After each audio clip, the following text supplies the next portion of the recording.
Shalom y bendiciones a todos y cada uno de los hermanos que se conectan. Estamos como cada semana contentos de que puedan estar con nosotros en este estudio del cristianismo a través de la historia. Hemos cubierto ya varios capítulos, hemos cubierto varias cosas que han estado sucediendo y la semana pasada estamos viendo la caída del imperio romano, cómo el imperio de Roma cae y las consecuencias que tienen que ver no solo como el imperio, sino como la religión y el movimiento que se venía dando, cómo también es afectado a través de los diferentes pueblos y las diferentes divisiones que se hacen en lo que era el imperio romano. Tenemos a los ingleses, a los españoles, a los franceses, a los africanos, y cada uno de ellos toma una postura un poquito distinta en cuanto la religión, cómo se llevaba.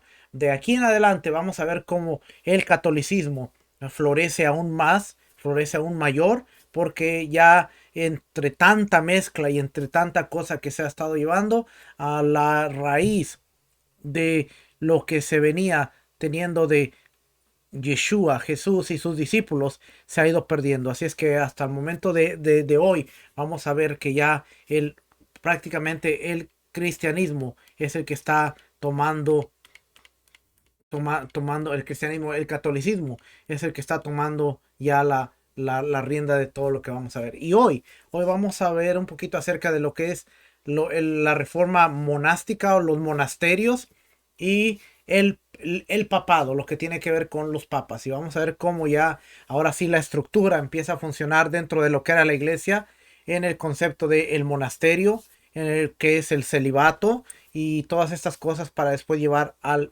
papado, los papas, como se les conoce. Y usted sabe dónde está bien arraigado esto de los papas, dónde viene la tradición de decir, bueno, Pedro fue el primer papa de la historia.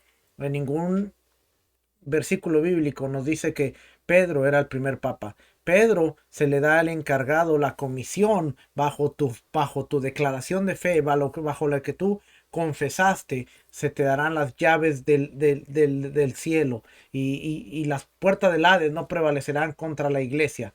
Pero en ningún momento se estableció como el primer papa. De hecho, después en el capítulo 15 del libro de Hechos vemos que hay un concilio. Está el concilio famoso de Jerusalén, y Jacobo o Santiago, que es el hermano de Yeshua, el hermano de Jesús, es el líder del concilio. Así es que si Yeshua le hubiera entregado la autoridad completa a Pedro, entonces estamos viendo que de alguna manera los discípulos violaron esa autoridad, porque Pedro no era el jefe del concilio, no era el encargado del concilio, sino Jacobo o Santiago. Así es para que usted vea, porque a veces vemos las cosas y decimos, no, no, no, sí, pero Yeshua le entregó la autoridad, le entregó la potestad, le entregó todo, porque no era el líder, porque Jacobo estaba haciendo la función de líder. Sí, Pedro era el que había recibido la autoridad.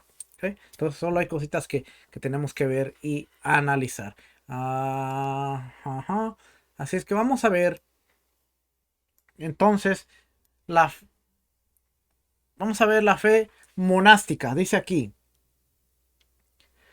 la historia de Marta y María en el Evangelio muestra que la vida contemplativa ha de preferirse. María escogió la mejor parte, pero la parte de Marta, si es la que nos ha tocado, ha de llevarse con paciencia.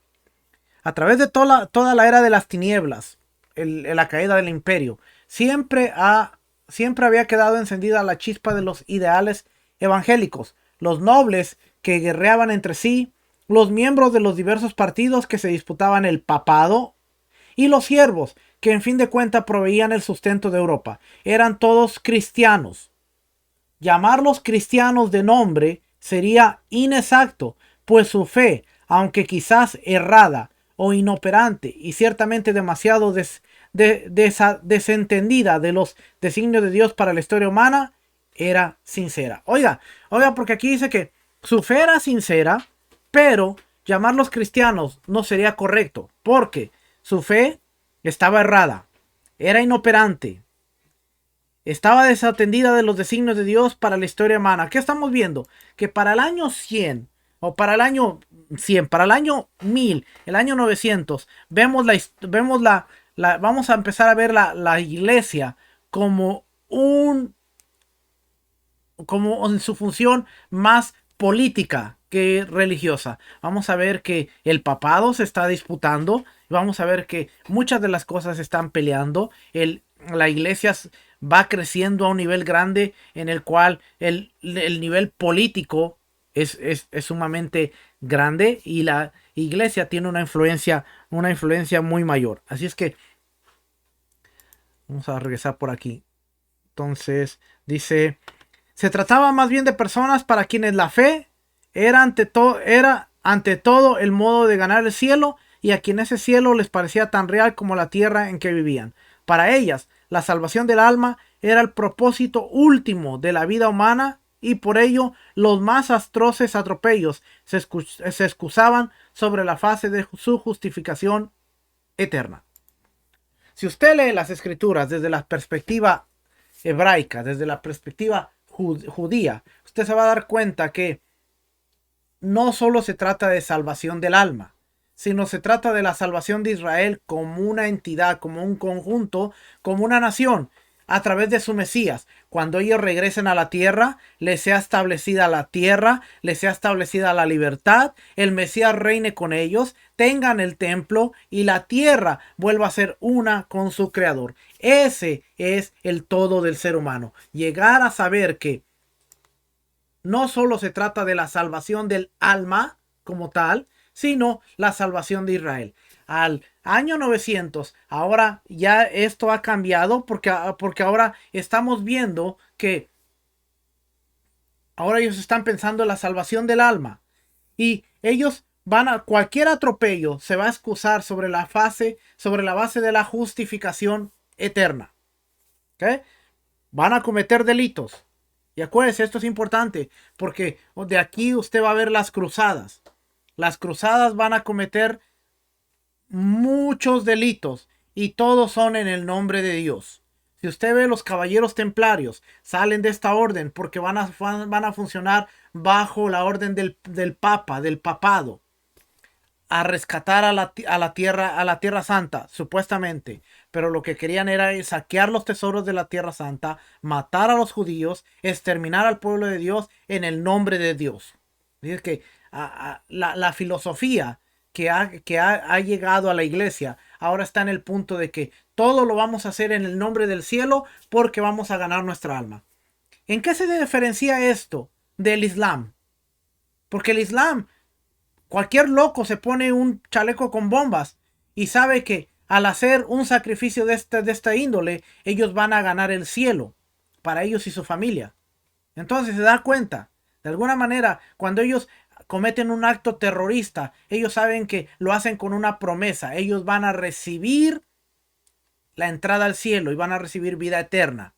Ahora vemos a la iglesia cometiendo los crímenes en orden de la justificación eterna porque saben que ellos están ganando la salvación de su alma. Qué interesante cuando vamos viendo todo esto a través de la historia. Pero la época era oscura y turbulenta. En medio de las rapiñas de los nobles, los sufrimientos de los oprimidos, la ambición de los prelados y las invasiones de los húngaros, normandos y sarracenos, las almas parecían peligrar. El pecado abundó. Aquí el pecado abundó y la iglesia se vio obligada a ofrecer de gracia para su expiación. Se vio obligada para su expiación. Así, oiga, dice, y el pecado abundó, o sea, hubo más abundancia de pecado, y la iglesia se vio obligada a ofrecer medios de gracia para su expiación. Así se desarrolló el sistema penitencial. Estamos hablando del año 900. Así se desarrolló el sistema penitencial que a la postre dio origen al conflicto entre los protestantes y católicos en el siglo XVI. Ese fue el conflicto más adelante. El noble que mataba a su pariente en el campo de batalla o el prelado cuya ambición desbordaba podían encontrar remedio en los sacramentos de la iglesia y así subsistir en medio de la era tenebrosa en que les había tocado vivir.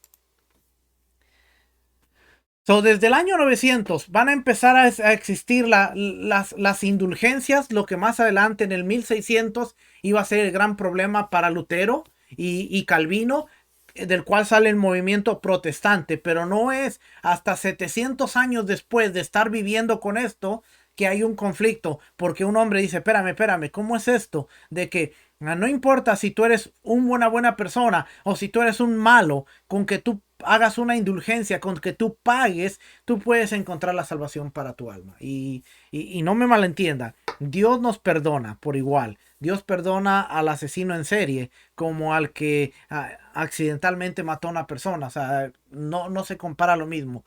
Pero para la iglesia, las indulgencias eran de que, ok, tú pagas una penitencia, tú pagas una indulgencia, tú pagas cierta cantidad y esto fue, dice, se desarrolló el sistema penitencial que a la postre dio origen al conflicto entre protestantes y católicos en el siglo XVI. No fue hasta 1600 que hubo problema, pero del 900 al 1600 las cosas estaban funcionando bien. Otro camino le quedaba al cristianismo de aquella época, puesto que la vida del común de las gentes estaban llenas de desasosiego, violencias y tentaciones de todas clases. ¿Por qué no apartarse de ella y seguir la senda del monaquismo? Durante toda la era de las tinieblas, la vida monástica ejerció una fascinación constante sobre los espíritus más religiosos.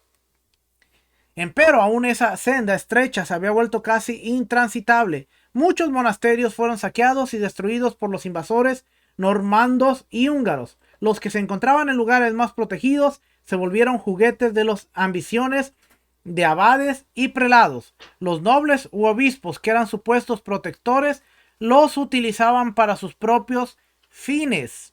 Al igual que el papado y los obispos, las abadías fueron objetos de codicia y hubo quienes llegaron a ellas mediante la simonía o aún el homicidio y luego las utilizaron para llevar una vida muy distinta del ideal benedictino. Los monjes de vocación sincera se veían violentados por las circunstancias de la época. La regla de San Benito apenas se cumplía y cuando algún monje devoto fundaba un nuevo monasterio, a la postre este también se volvía presa de los ricos y poderosos. Era un desastre completo. En medio de todo esto, fíjese, porque estamos hablando aquí, este libro nos da fechas. En medio de todo esto, el duque Guillermo III de Anticanía fundó un pequeño monasterio en el año 909. ¿Ve? Estamos hablando del año 900. En sí, esto no era nuevo, pues a través de la era de las tinieblas, los señores feudales habían fundado casas monásticas, pero varias decisiones sabias y circunstancias providenciales hicieron de aquel pequeño monasterio el centro de una gran reforma. Para distinguir su fundación, Guillermo trajo sus tierras a Vernon, quien se había distinguido por su firmeza al aplicar la regla y por sus propios esfuerzos en pro de la reforma de otros monasterios. Vernon le pidió a Guillermo que le concediera para su fundación un lugar llamado Cluny, que era el sitio favorito de casa del duque. Este accedió a la petición y le concedió al nuevo monasterio las tierras aledañas para su sustento. El carácter de esta cesión fue de suma importancia, pues Guillermo, en lugar de retener el título y los derechos de patrono del monasterio, le donó las tierras a los santos Pedro y Pablo, y colocó la nueva comunidad bajo la protección directa de la Santa Sede. Vamos a brincar.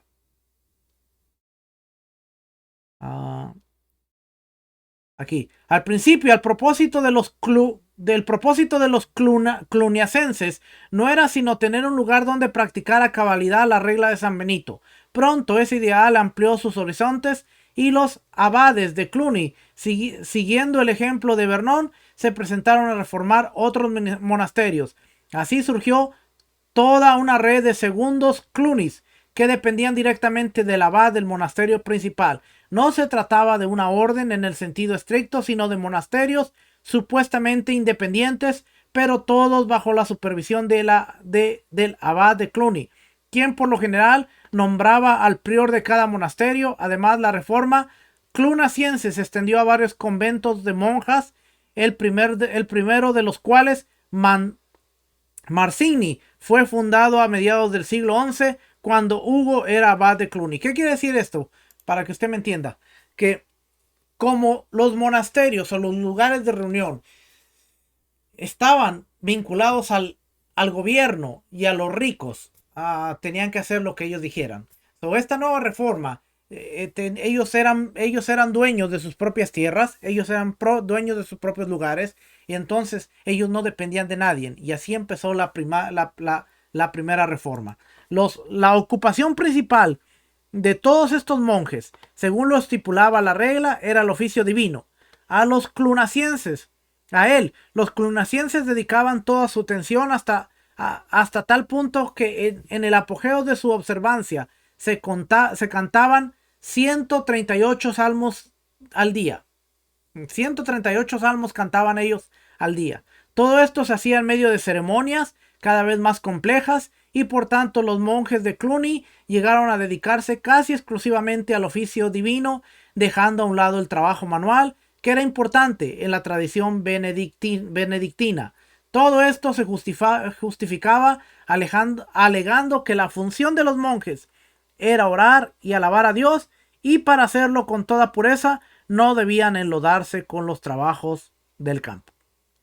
En su apogeo, el celo reformador de Cluny no tenía límites. Tras regular la vida de centenares de casas monásticas, los clunacienses comenzaron a soñar con reformar la iglesia.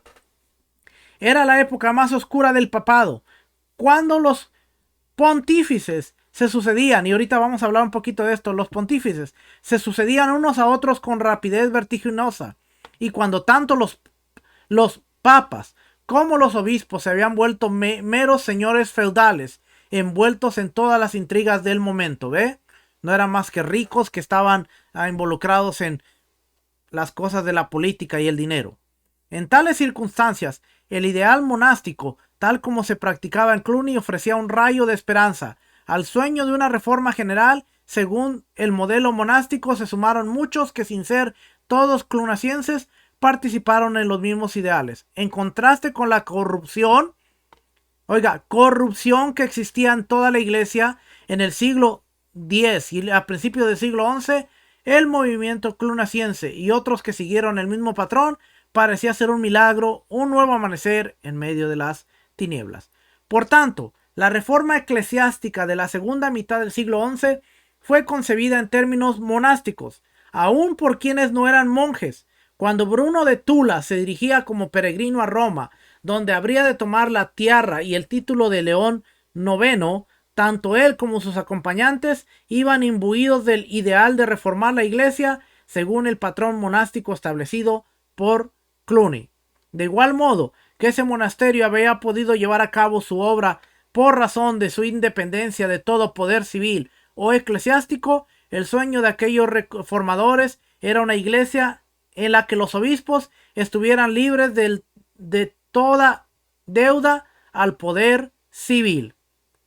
La iglesia se vendió al poder, y ahora la iglesia estaba actuando como el gobierno. Lo vimos desde el siglo III, desde el año 300, desde Constantino en adelante. La iglesia era más en el ámbito civil que en el ámbito espiritual.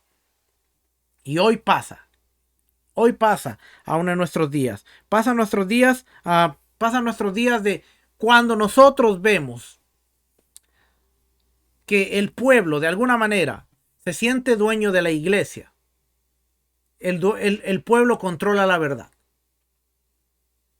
Al pueblo no le puedes hablar algo que vaya en contra de lo que ellos quieren escuchar, porque ellos están patrocinando, ellos están dando fondos para que la iglesia siga caminando. Y ese es uno de los errores que tenemos que terminar, porque usted no está comprando los favores de Dios. Cuando usted ofrenda, cuando usted diezma, usted lo hace en agradecimiento por lo que Dios le dio, pero no por tener un favor o no por controlar y decir, si tú no predicas lo que yo quiero, entonces te corto la bendición, porque entonces estamos perdiendo el objetivo de lo que es la el diezmo, la ofrenda, lo que es honrar al Padre. Y aquí vemos que la iglesia estaba en el poder civil, que eso los hizo cegarse y no poder hablar la verdad. La simonia, oiga este término, la simonia. ¿Qué es la simonia? La simonia es la compra y venta de cargos eclesiásticos. Era por tanto uno de los principales males que había de erradicar. El nombramiento e investidura de los obispos y abades por los reyes y emperadores. Con todo y no ser estrictamente simonia, se acercaba a ella y debía prohibirse, sobre todo en aquellos países cuyos soberanos no tenían conciencia reformadora. El otro gran enemigo de la reforma eclesiástica, concebida en términos monásticos, era el matrimonio de los clérigos.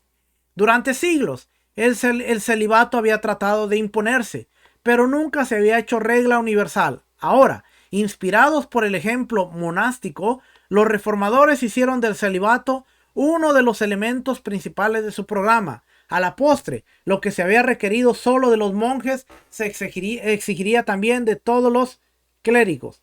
La obediencia, otro de los pilares del monaquismo, lo sería también de la reforma del siglo XI. De igual modo, que los monjes debían obediencia a sus superiores, toda la iglesia, de hecho toda la cristiandad, debía estar supeditada al Papa, quien encabezaría una gran renovación como lo habían hecho dentro del ámbito monástico de los abades de Cluny.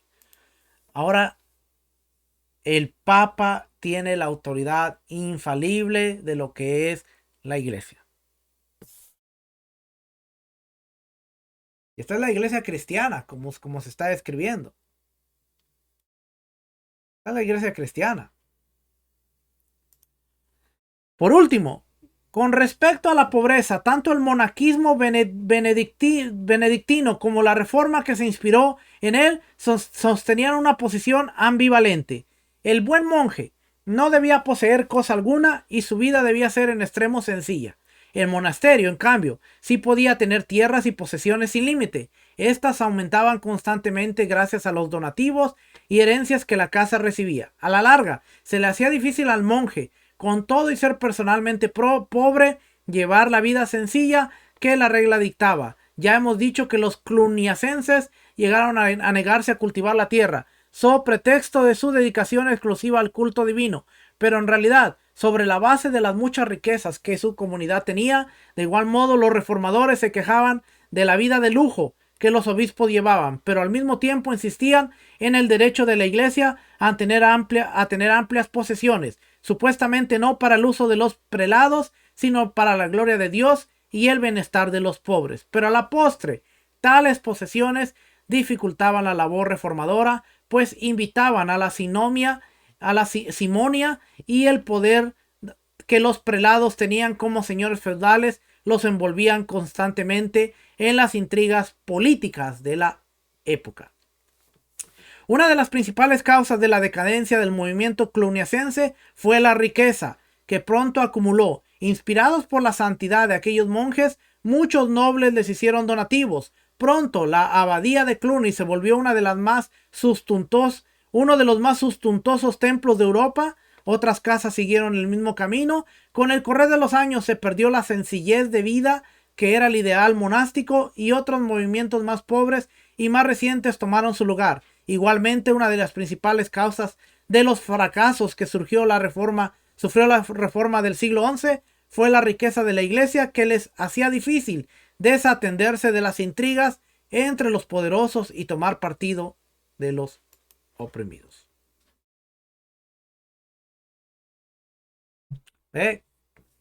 Todo tenía que ver con poder, dinero y fama. Igual que hoy, hermano. Hoy todo tiene que ver con poder, dinero y fama. No se trata de cuán alto puedes llegar, sino qué daño te va a hacer el poder llegar y alcanzar esas alturas para las cuales Dios te puede usar. No es malo avanzar, pero una vez que tú vas avanzando, ¿qué tanto daño te hace? ¿Qué tanto daño te hace la fama, el poder y la riqueza? Véalo hoy. Véalo hoy. Hoy lo podemos ver. Iglesias que hace años empezaron a predicar el evangelio de la prosperidad de una manera, vamos a decirlo, honesta, porque no es que la Biblia no quiera que prosperes. El evangelio de la prosperidad no está del todo mal, pero cuando hicieron del evangelio de la prosperidad el valor más esencial del evangelio, la iglesia perdió su función. Y hoy vemos mega iglesias de 4,000, 5,000, 10,000, 20,000 miembros que están muertas. Están llenas, pero están muertas. ¿Por qué? Porque tienen poder, tienen dinero, tienen fama. Vea los evangelistas más grandes que usted pueda ver. Predicadores más grandes. Tienen poder, tienen dinero, tienen fama, pero ellos están vacíos. O no, pero ellos caminan en lo sobrenatural, caminan en el poder, caminan en las cosas, milagros y cosas suceden. Yo sé que esto no le va a gustar a muchos, pero ¿será todo eso de Dios? ¿Todo lo que vemos en la televisión realmente será de Dios? Mire, se ha comprobado con testigos oculares que muchos de esos milagros que se han dicho ser han sido pagados y han sido montados para la promoción de algunos ministerios. ¿Por qué? Porque a la gente lo que le llama la atención es lo sobrenatural. A la gente lo que le llama la atención es lo poderoso. A la gente lo que le llama la atención es lo místico. Por eso muchas enseñanzas como esta no tienen fruto. ¿Por qué? Este está hablando de historia, está hablando de cosas, está hablando... A mí háblame de lo sobrenatural, del fuego, del poder, de lo manifestado. Pero hermanos, si no conocemos los errores que se han cometido, si no conocemos nuestra historia, estamos propensos a repetir lo mismo. Y por eso es que la iglesia, hablando de ciclo, la iglesia entra al ciclo y vuelve a regresar al ciclo y vuelve a regresar al ciclo porque no ha sabido romper con esto. Déjeme avanzar.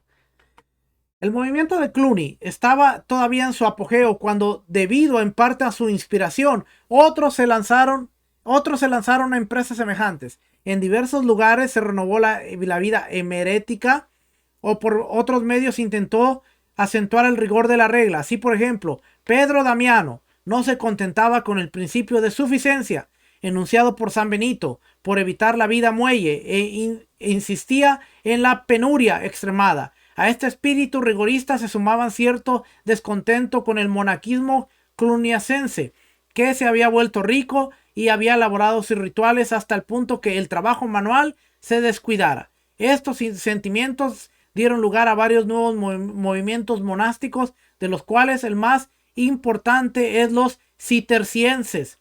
La reforma eclesiástica que trataremos en los 2 capítulos estaba en su auge cuando Roberto de Molesme decidió abandonar el monasterio de ese nombre y fundar un nuevo en Cistercius, de cuyo nombre latino es Cistertium, se deriva del término cisterciense.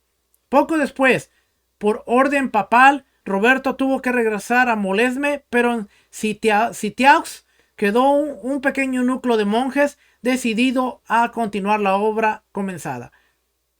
El próximo abad, Alberico, logró que el Papa Pascual II, en el año 1110, colocara el nuevo monasterio bajo la protección de la Santa Sede, como lo estaba el de Cluny, bajo Esteban Jardín, el sucesor de Alberico. La comunidad continuó creciendo y se hizo necesaria una nueva fundación en La Ferte.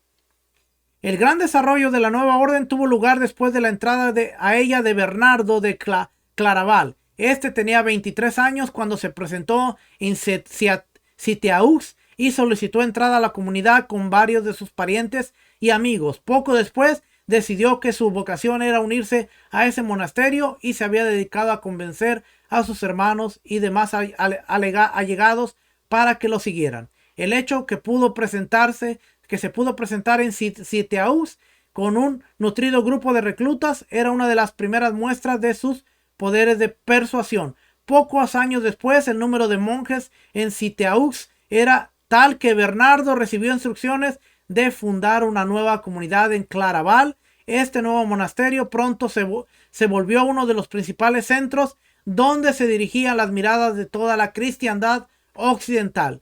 Bernardo llegó a ser el más famoso predicador de toda Europa, que le dio el sobrenombre de Doctor Melifluo, porque las palabras de devoción brotaban de su boca como la miel de un panal. La fama de su santidad era tal que el movimiento cisterciense se vio invadido por multitudes que deseaban seguir el mismo camino. Y nos habla más de este cisterciense. Dice, en su organización el movimiento cisterciense debía ser sencillo, pero era necesario evitar la excesiva centralización de Cluny, donde todo dependía del abad. Por ello los monasterios cistercienses eran relativamente independientes y mantenían sus vínculos mediante conferencias anuales en las que todos los abades se reunían. Además, los abades de las primeras casas tenían cierta autoridad sobre los demás, pero aparte de esto, cada monasterio era independiente. Aunque Bernardo estaba convencido de que María había escogido la mejor parte, pronto se vio obligado a tomar el papel de Marta. A pesar de que su propósito explícito era dedicarse a la vida retirada, tuvo que intervenir como árbitro en varias disputas políticas y eclesiásticas. Su personalidad de tal modo dominó su época que hemos de encontrarnos con él repetidamente en esta sección de nuestra historia, y como el gran místico de la devoción de la humanidad de Cristo, ya como el poder detrás y por encima del papado, ya como el campeón de la reforma eclesiástica, ya como el predicador de la segunda cruzada, o ya como el enemigo implacable de nuevas corrientes teológicas. Este hombre es de suma importancia porque aparece mucho en la historia de la Iglesia católica. Vamos a hablar un poquito también de la reforma papal. Dice, ¿qué habrían hecho los obispos de antaño de haber tenido que sufrir todo esto? Cada día un banquete, cada día una parada en la mesa, toda clase de manjares, no para los pobres, sino para los huéspedes sensuales. Mientras a los pobres, a quienes en realidad pertenecen, no se les deja entrar y desfallecen de hambre. San Pedro Damiano dijo eso. Dice, al terminar la sección anterior, un grupo de peregrinos marchaba hacia Roma. A su cabeza iba el obispo Bruno de Tula, a quien el emperador había ofrecido el papado. Pero Bruno se había negado a aceptarlo de manos del emperador y había insistido en ir a Roma como peregrino. Si en esa ciudad el pueblo y el clero lo elegían obispo, aceptaría de ellos la tiara papal. Esta actitud por parte de Bruno reflejaba una de las preocupaciones principales de quienes buscaban las reformas de la iglesia. Para estas personas, uno de los peores males que sufría la iglesia era la simonia, es decir, la compra y venta de cargos eclesiásticos. El ser nombrado por las autoridades civiles, aun cuando no hubiere transacción monetaria alguna, le parecía a Bruno y a sus acompañantes acercarse demasiado a la simonia. Un papado reformador debía surgir puro desde sus propias raíces, como lo había dicho el monje Hildebrando a Bruno. Aceptar el papado de manos del emperador sería ir a Roma, no como apóstol, sino como apóstata. Otro miembro de la comitiva de Bruno era el monje Humberto, quien en su monasterio en Lotiringia se había dedicado al estudio y a escribir en pro de la reforma eclesiástica. Su principal preocupación era la simonia y su obra contra los simoníacos fue uno de los más duros ataques contra esa práctica. Humberto era un hombre de espíritu fogoso, quien llegó a afirmar que las ordenaciones hechas por un obispo simoníaco carecían de valor. Esta era una posición extrema, pues quería decir que muchísimos de los fieles, aun sin ellos saberlo, estaban recibiendo sacramentos inválidos. Más tarde, Humberto fue hecho cardenal por León IX y fue él quien, como vimos en la sesión anterior, depositó sobre el altar de Santa Sofía la sentencia de excomunión contra el patriarca Miguel Cerulario, que marca el cisma entre la Iglesia de Oriente y Occidente. Quizás el más notable miembro de aquella comitiva era el joven monje Hildebrando, quien era buen conocedor de la ciudad de Roma, de sus altos ideales y de sus bajas intrigas. nacido alrededor de 1020 en medio de una humilde familia de carpinteros de Toscana. De niño había entrado al monasterio de Santa María del Albertino en Roma. Ahí se había dedicado al estudio y devoción y llegó a la conclusión de que era necesario reformar la vida eclesiástica. Fue ahí donde conoció a Juan Gracián, quien llegó a ser papa bajo el nombre de Gregorio VI. Como dijimos antes, Gregorio VI trató de reformar la iglesia.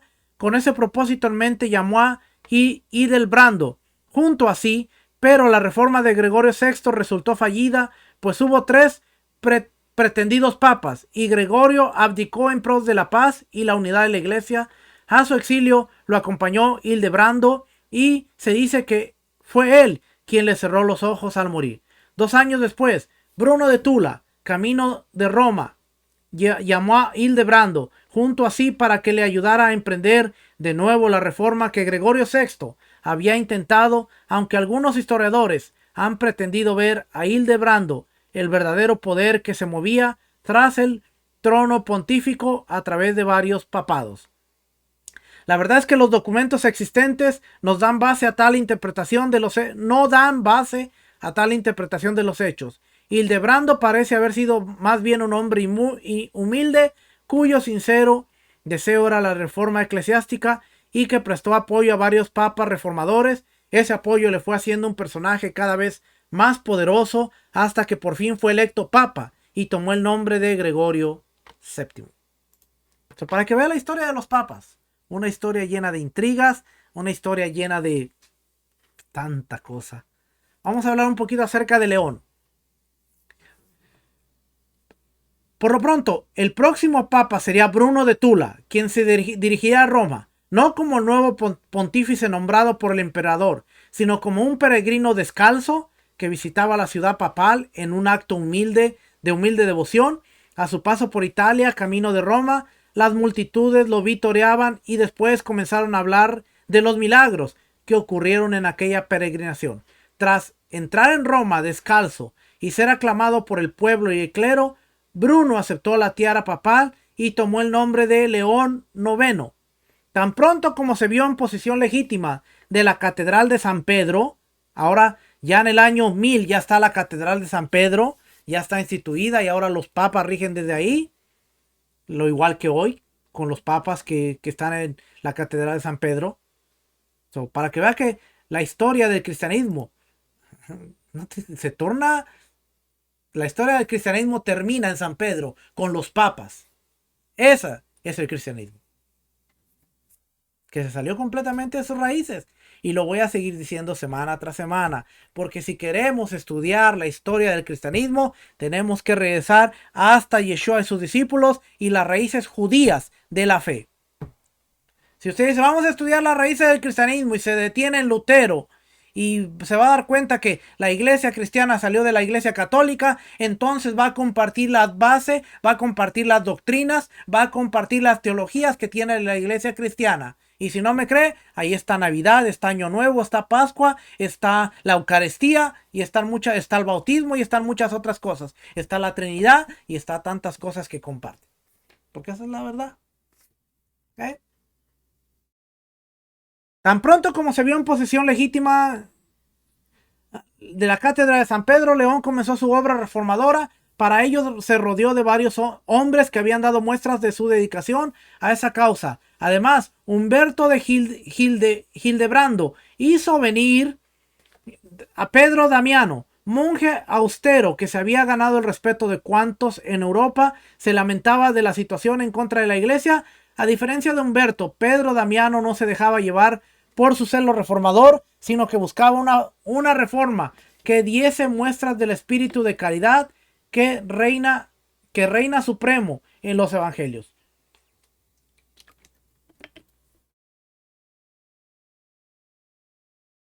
Así, por ejemplo, compuso un tratado en el que, al mismo tiempo que condenaba la simonia, declaraba que los sacramentos que los fieles recibían de los simoniacos sí eran válidos. Más tarde, cuando León IX tomó las armas contra los normandos, Pedro Damiano condenó la actitud guerrera del pontífice. Con la ayuda de Hildebrando, Humberto, Damiano y otros, León IX emprendió la reforma de la iglesia Para todos estos hombres esa reforma debía consistir particularmente en abolir la simonia y generalizar el celibato eclesiástico. ¿Cuál es la reforma que estamos hablando? Este papa se va a lanzar para decir, ahora los papas, los obispos, no se les va a dar el cargo el Estado, ni los emperadores, ni los jefes, sino que va a venir totalmente de la iglesia, pero también van a poner al celibato como obligatorio. Y de ahí aparece que ahora los sacerdotes, los papas, no se pueden casar, no pueden tener esposas, y los monjes tienen que estar en celibato. Y ahí se establece también el celibato con esta reforma en el año 1000. Pero estos dos puntos principales acarreaban una serie de consecuencias importantes. En medio de la sociedad feudal, la iglesia era una de las pocas instituciones en las que existía todavía cierta movilidad social. Tanto Hildebrando como Pedro Damiano eran de origen humilde, y a la postre el primero sería papado y el segundo santo y doctor de la iglesia. Pero esa movilidad social quedó amenazada por la práctica de la simonia, que ponía los más altos cargos eclesiásticos al alcance, no de los más aptos o los más devotos, sino de los más ricos. Si a esto se unía el matrimonio eclesiástico, se corría el riesgo de que los grandes prelados trataban de proveer una herencia para sus hijos, y por lo tanto el alto clero se volviese una casta feudal, como las otras que existían en aquella época. Luego, la oposición de los reformadores al matrimonio eclesiástico tenía, además de los móviles explícitos de afirmar los valores de la vida célibe, otros móviles más profundos, quizás no conocidos a cabalidad por sus propios propugnadores. En todo caso, no cabe duda que las clases populares se sumaron pronto a los reformadores, sobre todo cuanto la práctica de la simonia colocaba el poder eclesiástico en manos de los ricos. Después de tomar una serie de medidas reformadoras en Italia, León se dispuso a extender la reforma a lugares más distantes. Con ese propósito viajó a Alemania. El emperador Enrique III y algunos de sus antecesores habían dado pasos contra la simonia, pero donde León se sentía la necesidad de afirmar la autoridad papal, ahí excomulgó a Godofredo de Lorena, quien se había rebelado contra Enrique y obligó al insurrecto a someterse. Luego intercedió a su favor ante el emperador, quien le perdonó la vida. De este modo, León afirmaba la autoridad papal por encima de los señores feudales. León, que peleaba en contra de la simonia, que era darle el poder a los ricos y defender a los ricos, ahora estaba haciendo lo mismo con el emperador Enrique. Un doble estándar que tenía la iglesia.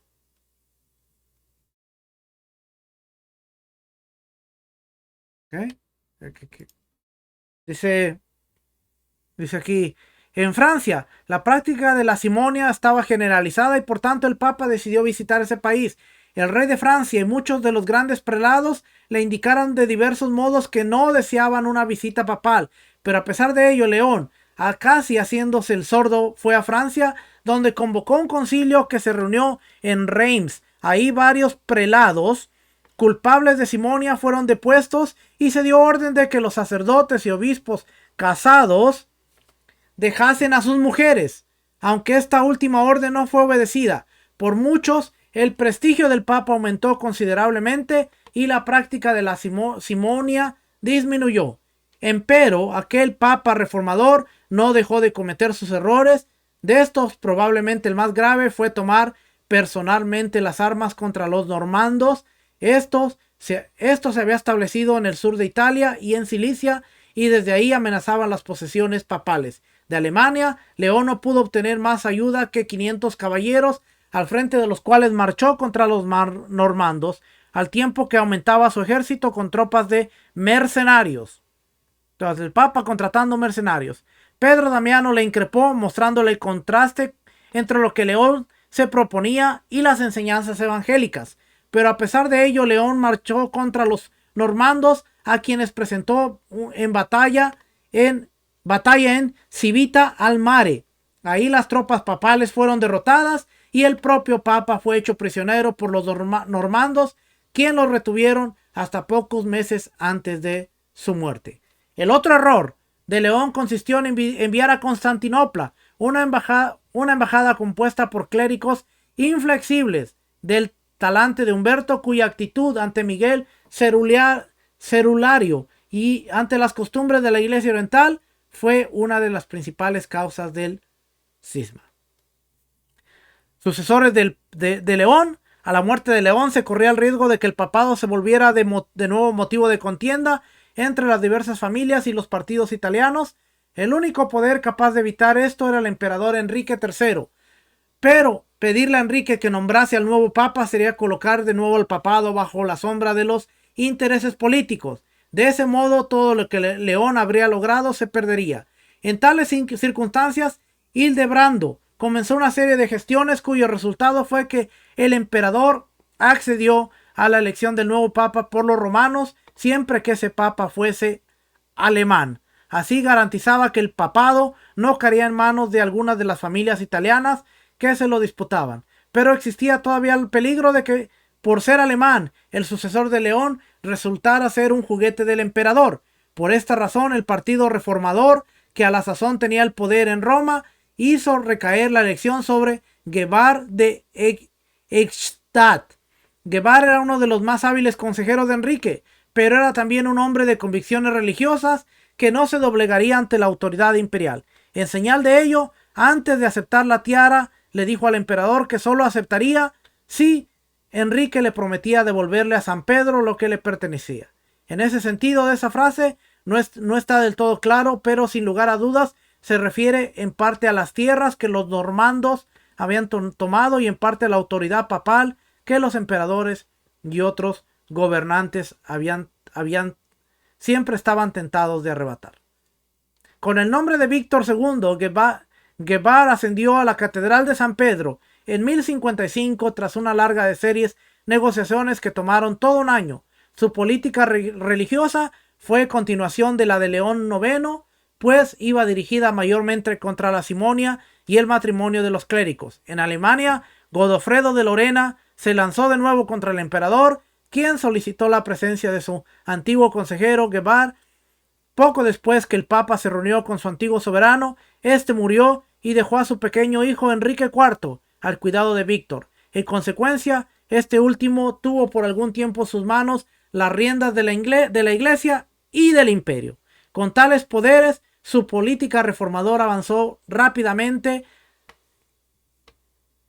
Hildebrando fue enviado a Francia, donde impulsó la reforma de la iglesia, depuso varios prelados culpables de la simonia y limitó el poder de los señores feudales sobre los obispos. En Italia, Víctor siguió una política parecida, pero cuando sus excesivos poderes lo llevaron a cometer injusticias contra algunos de sus antiguos rivales, Pedro Damiano volvió a alzar su voz de protesta. El Papa no parece haber prestado su atención y preparaba dirigirse a Alemania para hacer valer su autoridad cuando murió repentinamente.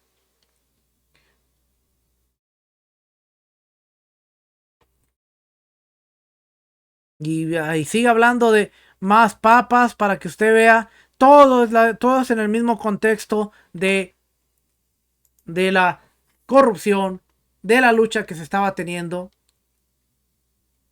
Vamos a ver este de aquí. El pontificado de Alejandro II fue relativamente largo, del 1061 al 1073, y colocó la reforma papal sobre bases firmes. En diversas partes de Europa se tomaron medidas contra la simonia. Muchos prelados que habían comprado sus cargos fueron depuestos. Muchos otros fueron obligados a jurar que no eran simoniacos.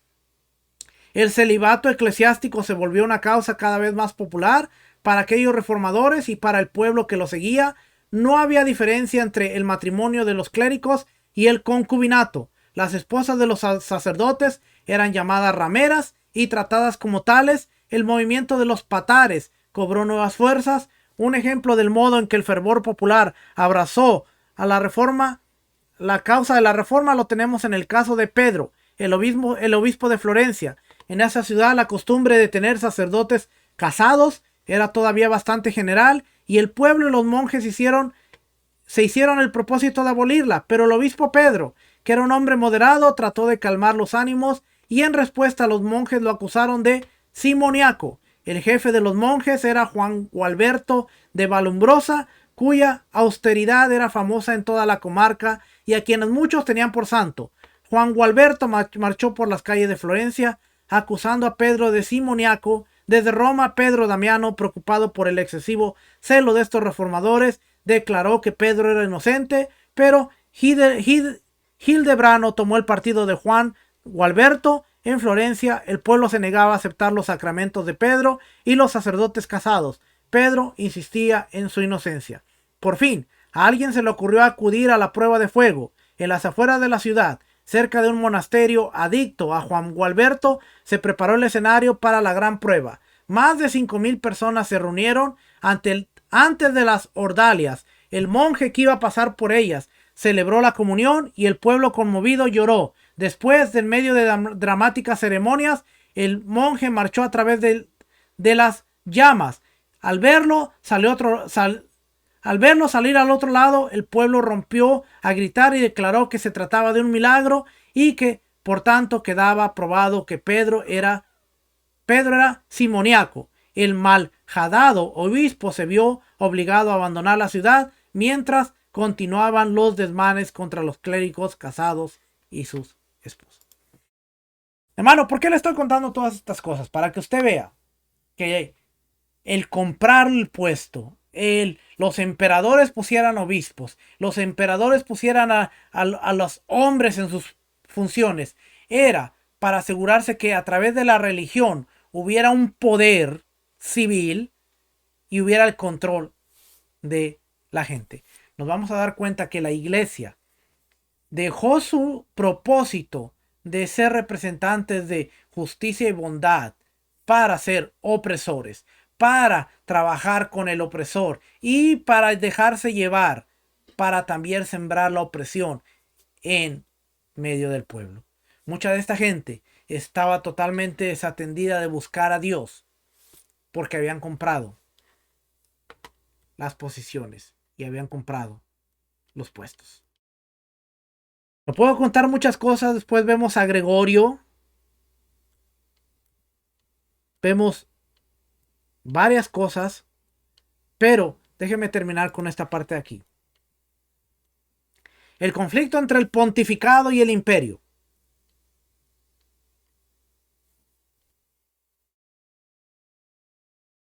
Los decretos de Gregorio VII acerca de la investidura laica eran consecuencia natural de sus ansias reformadoras y de su visión del papado. Pero había fuertes razones por las que los reyes y emperadores veían en tales decretos una seria amenaza de poder. A una parte de cualquier conflicto con el papado, los soberanos de la época veían en sus derechos de investidura religiosa uno de los más valiosos instrumentos contra el excesivo poder de los nobles. La nobleza hereditaria tendía a afirmar su independencia frente a los reyes. Las tierras que estaban en manos de tales nobles no estaban a disposición del rey para otorgarlas a quien les fuesen fieles. Las tierras y demás riquezas eclesiásticas, en cambio, precisamente por no ser hereditarias, quedaban frecuentemente a disposición del soberano.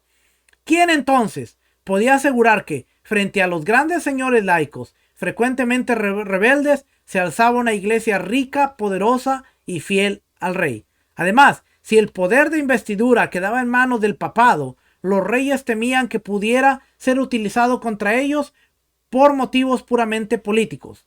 Todo esto estaba en juego cuando Gregorio prohibió las investiduras laicas. Aun cuando el Papa parece haber dado este paso sencillamente para asegurarse que todo el clero fuese de espíritu reformador, el hecho es que era un paso que podía tener enormes consecuencias políticas. Esto creó conflictos entre el poder laico y el eclesiástico a todos niveles. En Inglaterra y en Normandía, Gregorio no hizo aplicar sus decretos porque estaba convencido de que Guillermo y Matilde nombrarían obispos reformadores. Pero el principal conflicto fue el que estalló entre el Papa y el emperador. A pesar de sus decretos en contra de la investidura laica, el Papa no parecía estar dispuesto a aplicarlos universalmente. Mientras los diversos señores laicos designaban a personas dignas y su investidura se hiciera sin sospecha algunas de simonia, Gregorio no insistiría en sus decretos. El caso de Enrique IV de Alemania, sin embargo, era más difícil, pues varios de sus nombramientos, hechos sin prestar atención alguna a los edictos papales, eran cuestionables, pero a pesar de ello, el Papa se limitó a hacerle llegar noticia de su descontento. ¿Cuál era el conflicto? Que el Papa estaba estableciendo su reforma y estaba diciendo, esto es lo que se tiene que hacer, pero en Alemania, donde estaba su amigo estaba estableciendo obispados, estaba estableciendo los títulos a como mejor le convenía, y el Papa solo le mandaba advertencias porque era su amigo. No era algo que se estaba haciendo universalmente, y esto a la larga trajo a conflictos, porque dice aquí, la chispa que provocó el incendio fue la cuestión del episcopado de Milán. La sede de esa ciudad había estado en disputa por algún tiempo, y por fin esa dificultad parecía haberse resuelto cuando se produjeron motines en la ciudad. El obispo, que por fin había logrado ser reconocido como legítimo, trataba de imponer el celibato eclesiástico. Quizá con su anuencia, los patares se lanzaron de nuevo a las calles, insultaron a los clérigos casados y a sus esposas y destruyeron sus propiedades. Algunos de estos huyeron a Alemania, donde pidieron socorro a Enrique.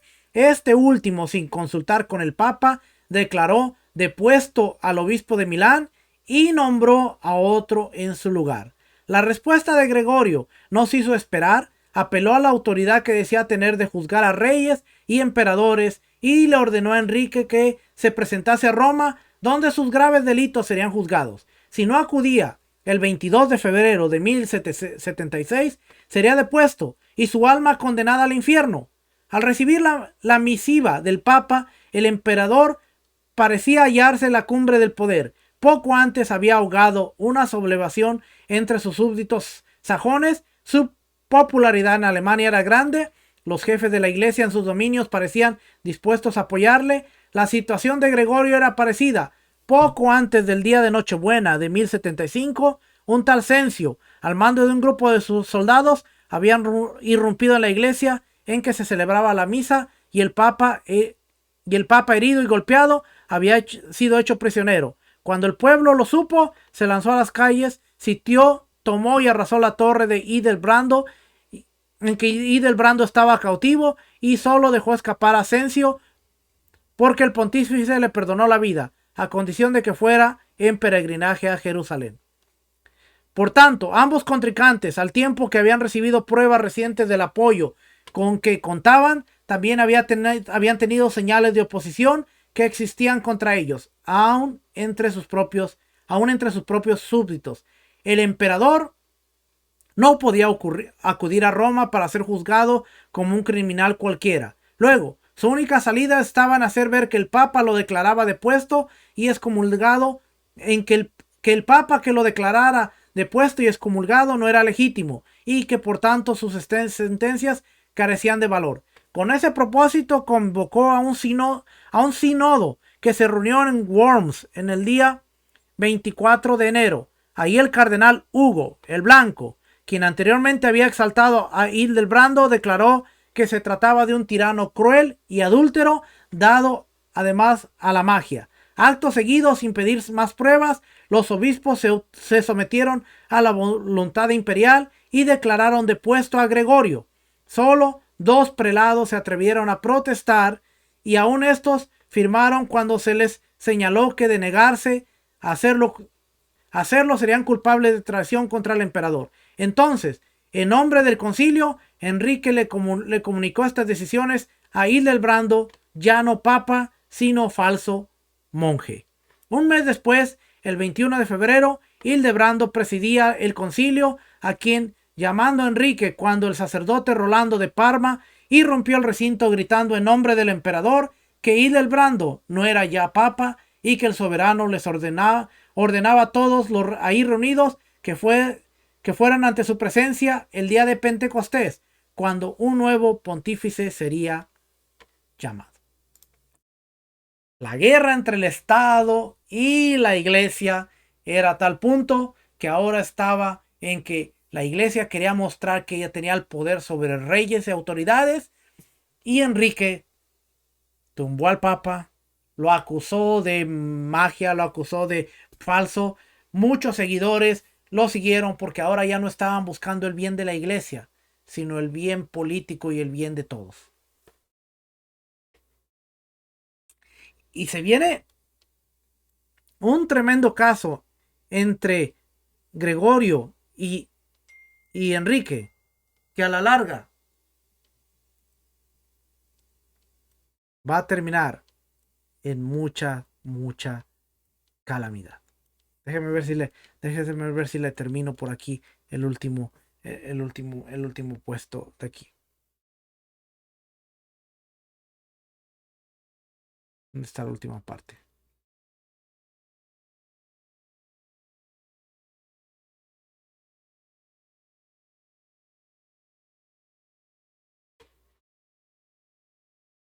Es mucha información, pero parece que se arrepiente Enrique. Luego dice, al parecer Gregorio temía que el arrepentimiento de su enemigo no era sincero y por tanto hubiera preferido proseguir con sus planes de ponerlo y nombrar a su sucesor. Pero ¿cómo podía quien se llamaba al principal de los seguidores de Cristo negarle el perdón a quien de tal modo lo pedía? A la postre, sus puertas se abrieron y el emperador, descalzo y vestido de penitente, fue conducido hasta el Papa, quien exigió de él una larga lista de condiciones y completó su humillación, negándose a aceptar su juramento sin la garantía de otros nombres, nobles y prelados que se comprometieron a obligar al rey y a cumplir lo prometido. Al fin de cuentas, Gregorio gana y logran humillar a Enrique.